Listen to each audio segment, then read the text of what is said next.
gate closures up here in the Owyhees. Well, it hasn't been an easy ride.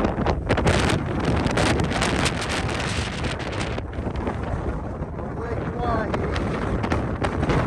That's a 56-mile-per-hour wind.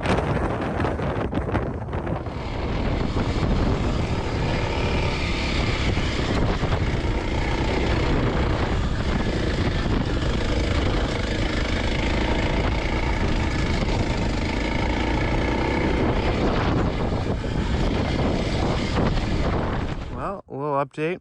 Spring came off the kickstand. Had to innovate a way to hold it. We're gonna see if this works. I doubt it does, but I gotta get back to my car, which is over this ridge. Put the bike down, spring came off, can't get it back on, can't go up that way, so I gotta run about 30 miles this way, pavement, and hopefully get back to my car. So yeah, just been dealing with this for the last hour, so very fun. Had to walk down from that, but they don't call it an adventure for no reason, right?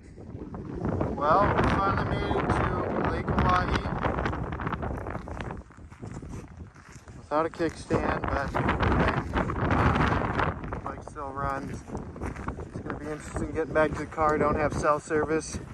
Gonna have to figure it out, but in the meantime, eat some lunch, drink some water, get my energy back, and head back home before anything else happens. Well, we made it back to the car, safe and sound. No kickstand, but that's all right. We made it. It was a good day. That's an adventure for you. Never goes as planned, huh? That's why we still come out here, run these trails, because you learn something new every time. And this time is carry zip ties, tape, be prepared, more tools, and expect it.